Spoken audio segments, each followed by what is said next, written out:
Good morning, Sandra.Voss.LaFlamme with Vernon Brown, and we've got a filming session that we're going to be doing here in just a moment.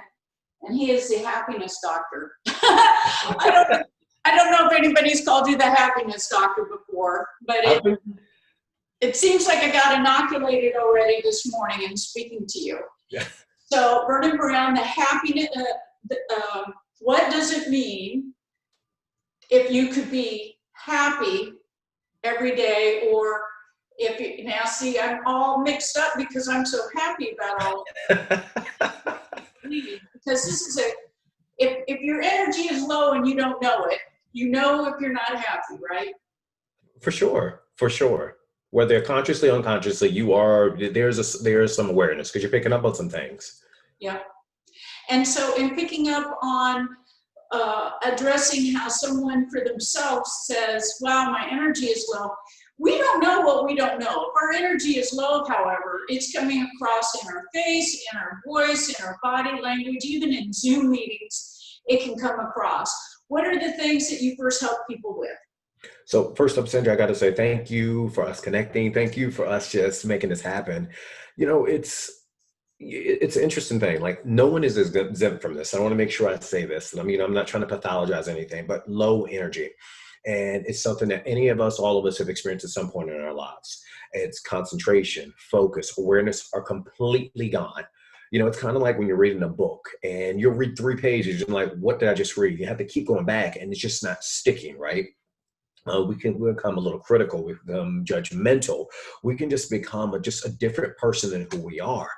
And oftentimes, you know, we can keep up just kind of the facade of everything's okay. But, you know, when the camera's off, when the phone hangs up, when we're by ourselves, we just kind of boom, kind of collapse. And it's one of those things that's slow and insidious. You don't pick up on it. You know, to give you another example, because I'm big on examples so people get it, is the things that used to take you 30 minutes or an hour start taking you 2 hours, 3 hours, 4 hours. You know, the things that used to find a lot of excitement from, all of a sudden they become a drain. And, you know, a big example that I'm always using is thinking about, you know, when you want to go to the gym or want to exercise. I'm big on exercise and moving my body. It helps me clear things up. But all of a sudden you're like, oh gosh, I got to get my shoes on. And then I got to lace them up. And then I got to get the keys. And then everything becomes like this process. And it's just a sign of low energy. And it's something that, again, we can all experience in our lives. And a couple of things that you and I have in common, and it's that we work out every morning, one way or the other, at a very early hour. And it's not a decision, we're just doing it like brushing our teeth.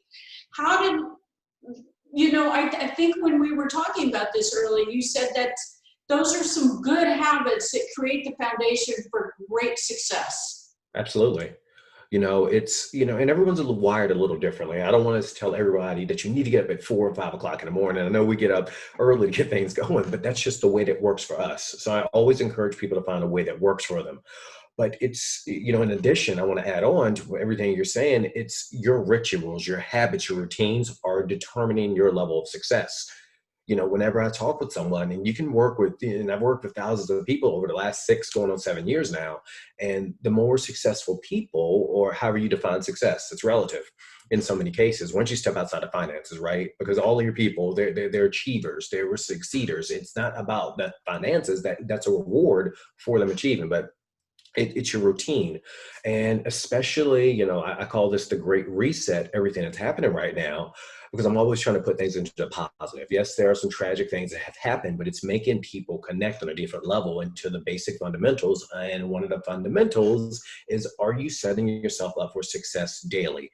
Are you getting up, moving your body? You know, I get up early, 4:30, and I start moving my body around, not only because it's one of the few times I can get when my son's not driving me bonkers. You know, I love my son, but let's be real. I need that special time for myself to kind of recharge my juices, to think. And your routine is so important, because routines, when it comes to success isn't, and we talked about this, and everyone, I don't mean to diarrhea all over you or just blah, but it's. Oh, I love it. Keep going. This is just how I'm wired this way, but success isn't this giant ball that you know, in November, you're just going to crush it. Yes, you are going to crush it, but those other 10 months prior, you did things to achieve it. You start your lead generation early. I work with entrepreneurs. I work with people who are just so driven to be successful. And, we start our lead generation at a certain time. We make sure that we're prospecting. We're making sure we're engaging in conversations. We're making sure we're giving every single time and giving everything. That is our habits that we intentionally etch out. One of the worst things you can do is to make success an accident. Do not make success an accident. That's going to hurt you long term. It's going to affect your confidence. It's going to affect your wherewithal. It's going to affect your ability to reproduce it. But it's, going back to what we originally talked about, is making sure that you have a successful routine or habit. I always get my clients, I am always pressing them, we need to optimize your schedule. Is it really successful? And that doesn't necessarily mean that you need to work harder. Most of the time it's working smarter. Do you have a break built into your day? What are you doing to connect with your family more and your friends more? We know you're going to be successful. That's by design. By design, you're going to be successful. You will be successful when working, because that's what we do. But it's making sure the yacht that you're building towards, make sure you're not on it by yourself, right? Right. But yeah, success is, it's not this condition. It's a habit. It's a ritual. And I can't make somebody pursue a worthwhile dream. I can paint the worthwhile dream, but in pursuing it, there's some fundamentals to happiness. You're talking about these habits that allow you to get into that pursuit at a higher, bigger, deeper, faster level, isn't it? Absolutely. And leveraging what works is also leveraging what's inside of you and how you're wired. You and I are wired differently than, like, my 88-year-old mother has always been wired differently. And she used to be upset at me. You're just like your father. Well, my dad and I were wired very similar. We had similar communication styles. But just because we were go, go, go people didn't mean that we didn't have to come back and nurture that self-time. We're just wired differently, and we nurtured it differently. So in talking to all the different groups, like my mom used to sew our clothes. That gave her a great deal of joy. Being by herself, achieving that sewing. Now my sister and I still sometimes dress alike. So we're 16 months apart. She used to just sew the same thing and put us in two of the same outfits about the same different size. But that brought her joy. And then as my dad's business grew, she had to keep finding that ability to find that time within herself, because in looking back, I see now in her 80s how she gets in that mode in the morning and finds her joy. She operates this and so strong. So my personal opinion is this helps you live long and live strong, like it does my mom.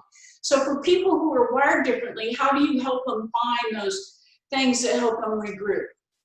I love what you said about your mom, and it's a great example of your mom and your dad and just like your sister and everything, because I never speak in absolutes, right? Because the big thing is the things we or other people, your viewers, we're all wired a little differently. However, I like to think largely that we all are building towards something that we want, whether we're conscious of that or not. We're all building towards something that we want. But a big thing with happiness, a big thing that find you excitement, big things that drive you is recognizing what makes me happy won't make you happy. And it's finding you're happy in that special, unique way. You mentioned what your mom loves. That's her happy. And when I'm with someone, it's recognizing, like, what did you used to do that brought you a lot of excitement? Because, oftentimes happy and doing fun things, that's going to be the first thing that goes. I've seen this thousands of times. Doing something fun is one of the first thing that goes when we start working towards something. Because we start thinking that, oh gosh, different things, like if I start having fun, I'm going to be taken away from it, when that recharges you. But it's getting people to go back to that kind of core person. And I'm always letting people know, like, everything that we needed to know, we learned when we were a kid. It's playing.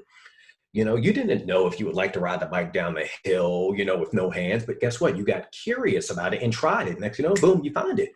So it's about getting curious. It's about people recognizing that oftentimes we know what it is. We just need the right questions, the powers and the questions.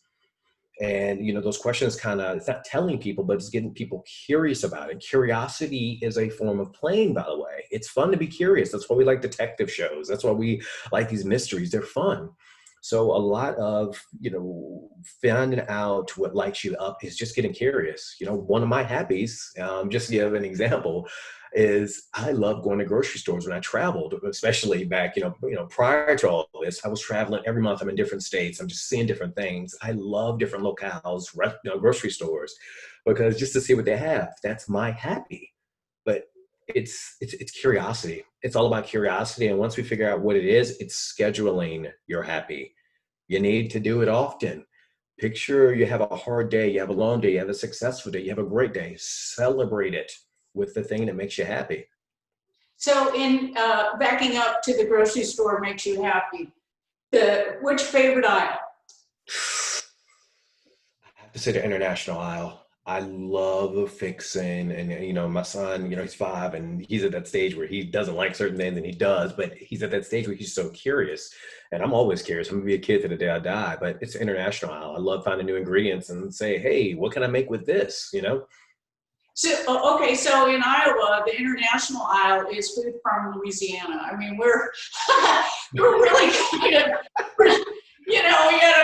I grew up around a bunch of German farmers and Swedish Lutherans and a bunch of Amish. I mean, we really just, that meat and potato, we're just swinging through and maybe grabbing some extra things for the extra 50 people that might be driving by.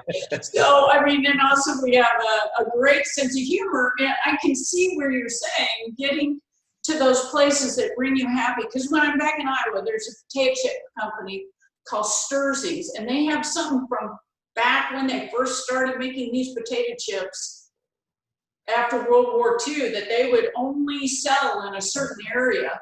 So Sturzy's will only allow stores to sell within a certain area of Iowa. So when any of us are back there, we all go to the Sturzing aisle and take a selfie and send it to our friends like, hey, and then everyone's like, send me some Sturzings.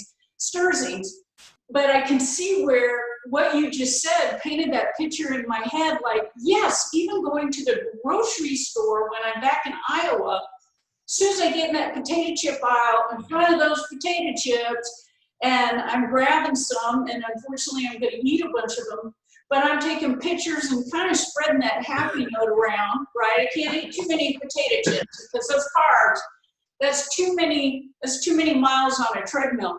But you took something where you were traveling and found joy in something that is everywhere. Thank God we have grocery stores everywhere and outdoor markets everywhere now popping up. So for somebody who says, well, I live in the city and that's just not going to work for me, what example do you give the folks that have a little less opportunity to get out and about the way you and I do? It's a great question. It's recognizing that not every time we need to go someplace or need to do something that's big and kind of grandiose. 'Cause I know sometimes, guess what? If it's 3 foot of snow outside, you're not going to the grocery store, right? And even before, I want to kind of get ahead to kind of frame this. I'll go into a room, a few thousand people, and I'll say, everyone throw your hands in the air if you know what makes you happy, right? And everyone throws their hand up. And then I'll say this, and I'm saying this to your viewers, it can't involve anyone else. Okay. It can't involve buying or spending, and it cannot involve food or alcohol. Okay. I want to repeat this. No food or alcohol. Food will put more weight on you sometimes. Alcohol will have you sending a text you don't want to send. No, buying or spending. Too many times, if you keep using that Capital One card, you're going to be creating a different habit. You know what I mean? You don't want to put yourself there, and it only can involve yourself. And so all of a sudden I say that, and they'll drop their hands down. And I say that because you got to keep things simple. I'm a huge fan of KISS. Keep it stupid simple. Keep it simple, stupid, however you want to say it. But it's these things that we can do that don't require a lot. I am always suggesting to people, dancing and singing is in every culture throughout this life, in any life. Did you say dancing and singing? What's that? Did you say dancing and singing? Oh yeah, it's in every culture, no matter where, because it makes you happy. Like, I dare you to dance to Michael Jackson's Thriller and try to be in a bad mood. It ain't gonna happen. Right. I can do this move, right? I can do the monster move, but and then that stuff, but all the other stuff, wow. Yeah, and that's fun, isn't it? It makes you smile. It makes you be like, oh my gosh, because you're like, listen to, a Dolly Parton song, listen to any song, Whitney Houston, anybody, and try to get in that bad mood. It ain't gonna happen. You can't frown doing a Macarena. You can't. Right. And it's recognized. And also just like the arts, I love to draw. It's a big, big thing, art. And when you're drawing, you're in this world, this creative place, whether you're looking at something because I love still lifes or you're creating it. It's recognizing, as much as I love grocery stores, I love to cook. Cooking is like my personal kind of Bill Nye experimentation place. Yeah. It's starting with those things. And even just to give an added tip here is I call them positive brain breaks. 3 to 5 1 to 2 minute brain breaks a day will significantly change the way that you show up. It will stop you from being critical. It will stop you from being judgmental. It will stop you from being argumentative. If you feel like you're having a really tough day, a long day, or you're just feeling like sometimes you just kind of, we got some cloudy weather, you just kind of feel, meh, take a couple minutes, look at some cat pictures, look at some dog pictures, laugh at something that's just goofy. Like I love the movie Moana, so much positive imagery. And, just even thinking about it makes me smile. I'm a big fan of The Rock. He makes you smile just because, like him or not, you can't help but see that he just makes, anyway, but, those positive brain breaks are key, critical. But make sure no buying or spending, no food or alcohol, and it only can involve yourself. Please, please, please remember that out of everything I've said. You find that out, you need to do it religiously and schedule it because it's fun. Excellent. And you painted a picture for me that I could now unplug, and it's good for me. I'm not under some industrial age condemnation that I got to work, and the harder you work, the better off you will be. Yeah, there's work to do mentally and emotionally, and that is the price I will pay to be productive and leverage everything that I do at a higher, faster, better. But I'm not going to be able to get there if I don't recharge and plug in. And you're saying 3 to 5 times a day for 3 to 5 minutes? Or did I get that right? Yeah, 3 to 5 times a day, 1 to 2 minutes. We forget that rest is part of the process. If you're going to the gym every single day, working that same muscle group, it's not going to work. You got to give it a break. It's part of the process. What's the point of climbing to the top of the mountain if you're exhausted once you get there? You're not gonna be able to take the view in because you're you're leaning over, you're panting, right? Right. And it's again, it's almost antithetical to us high achievers. I let all my clients know, like, your business is going to grow. It has no choice but to grow. And that's not the issue. The issue that comes up is we want to go, go, go, go, go. No. Simple equation: more work, more playtime. And that's like relieving the people. Like, I can play? Yeah, I want you to. There's sometimes I've told my clients, I'm not going to see you until you do something fun for yourself. And they look at me like, well, Vernon, you're kidding me. I'm like, no, I'm not joking. And I will ask, did you do something fun? And they were like, well, yeah. Or, in many cases, especially because I'm big on, us being family people, I'm so big on people connecting more. People think about success. You want to make sure you're with your loved one. I'll ask them, when's the last time, and we talked about this, when's the last time you did something kind and cared for your partner? They're like, oh boy. And newsflash, guess what? That is something that needs to be checked on. It needs to be managed. When we need to make sure that we're avoiding those two dangerous places in life, and that's in your head and in your bed. Make sure that you're taking care of one another, your loved ones. Even if you don't have a partner and you're working towards having a partner, make sure you're taking care of the people that are in your life that you do love. Wow. I know I kind of went all around there, but isn't that awesome? And you said it first, in your head and in your bed, because I'm not going to go to my husband and say, what are you going to do for me nice now? You're advocating and helping me believe and see that not only does it help me, but when I'm thinking of him and what makes him happy, it makes him really happy when I make his Earl Grey tea with just the right amount of sweetener that's not sugar, just the right amount of milk, and he likes it served stirred up and hot in a couple of cups. He even has a couple of favorite cups. And if I do that in the morning, it makes him feel good, and it makes him feel me acting kindly towards him. We've only been married 8 years. It took me a long time to figure out this Earl Grey part. And I finally took my clue because he was offering to make me a cup of coffee because I drink coffee. And had to really monitor that. Wow, he is operating in a way that he receives and gives. So if I take my clue off how he gives, that'll also give me a clue of how he receives, right? Absolutely. And that's not always easy. If you're in your head walking around all about business and only thinking about business, which is, thank God I'm connecting with you and providing this for everyone. We have a huge team here in Florida. We're 40 agents all around serving people. And with the market change and things getting to the next level, and I don't see a lot of things changing back as these new things happen in our business, there are more and more professionals, whether it's a lawyer or someone we're serving, a doctor or a dentist, they are working harder, but maybe not becoming as happy because some of those happy things were taken away. But if they had gone to your seminar, they would have found out already that it can't involve someone else, it can't involve food or alcohol, and it can't involve, what was the other thing? Buying or spending.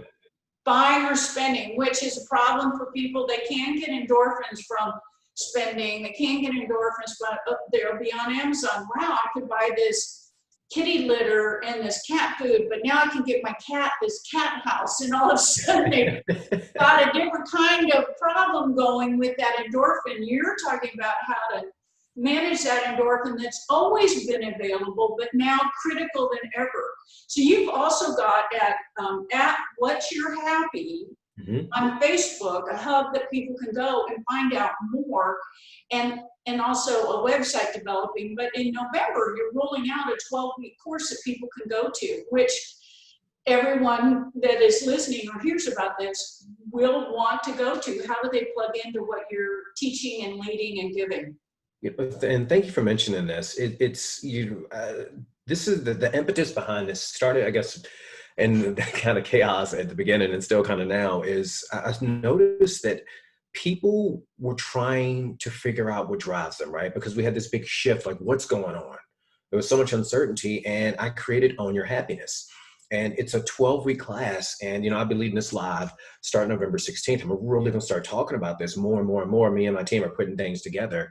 But it's a 12-week class on the core fundamentals of happiness that I found over several thousand clients, again, over the last, 6 going to 7 years. And it's about people understanding what happening is. Like, I really go into the details. And it's a weekly class. We meet for an hour. And for my early adopters of it, we're going to get time together, one-on-one, so we can really work through things. Your business is going to grow. I'm not concerned about that. It's there. We focus on that. We talk about that, but it's about understanding boundaries. What are boundaries to you? What are boundaries so you can make sure that you are insulating yourself so you can recharge? And how can you better manage boundaries in your relationships? It's about understanding like what love looks like, about what happiness looks like in relationships, understanding relationships. I don't know about you, but I never read the book on life. And this is just a combination. This is a culmination of everything I've collected and gathered over the years and just a lot of my experiences that I've seen that have kept people grounded. It's about understanding communication. It's about understanding different styles. As we've talked about different styles. And it's not just, personality types, but I mean styles. Recognizing the dance of interacting with one another. I like to keep things fun. It's, again, 12 weeks through 90 days. And for, again, early adopters, we get that one-on-one time. It's about doing weekly trainings in lieu of also meeting weekly so people can get role playing done. Because it's easy to tell people about boundaries. It's easy to say this is what you say, but you got to role play and talk about what could or couldn't happen and how to adjust. But it's a lot of fun. I've had several hundred students in the program already. And now it's like, let's go, guys. Let's go out there and, own your happiness. It's up to you. That's exciting. That role play factor is going to be a really big deal. And I know in my head, I'm already scheduling myself to be in this class. What time of day is it going to be? Or will you have several options? It's going to be a couple different options. Right now, it's looking like Sunday is going to be a very strong contender because I'm trying to make it work. And also because I work with so many different agents across the country, Tuesdays are really looking like a strong winner right now. Because I keep, over the last, 18 months, I've just seen Tuesdays are a strong day. But Sunday and Tuesdays are looking like the biggest ones. But we're exploring some different options because I want this to be accessible to people. But in the event that people can't make it, in the Facebook group, it's going to be a private Facebook group as well. They're going to be the recordings there. And also because I want to create a community of people who are working on being better. This class is about that 1%. It's not about that 80% that we all think we need to have. No, it's 1%. Like, think about it. If every week you got 1% better, you're 52% better in a year. And if you're doing 1% every single day, because I give homework and you're doing these things, you're going to be 365% better. Like, who doesn't want that? And then 1%, to kind of give people an idea, that's the difference between you saying, hey, I'm going to call a client today, and the difference between, hey, let me call, two clients, in the week, because now you're prospecting. Now you're getting these rituals and habits. Now you're practicing how you sound. You're practicing your diction. It's like those things lead to more success. But it's for the one percenters. That's exciting. And how much do I need to budget for this 12-week class? And, again, it's another great question. I want to make this affordable, and I want to make it as an option that people can say, hey, why not do this? And also at the same time saying, hey, I need to take this serious. And we've been looking at $24.97. That's good. That's a good, I'm serious. I'm going to go for this. I'm going to put my money down and I'm going to give it my full time and attention. That's awesome. And you and I will be building up to that. Hopefully, if we can carve out, maybe even talking every week as we move forward, you'll give me some insight and understanding how to work through that with what you have on your plate so that we can get people ramped up and knowing about this November and this awesome training that you are providing for everyone. Now, I know on your website, you have a website and a telephone number that they can get a hold of you. Can you mention that again? Yeah, it's whatsyourhappy.com, and it's happy with an I. Now, people will ask, like, why happy with an I? And I let people know why an I, because you matter. But it's about waking you up additionally, because when you see that happy with an I, like, why? Like, why an I? Now we can talk. Now we can kind of break that what's wrong thinking. But it's whatsyourhappy.com. And my phone number that you can reach me at is 804-396-3766.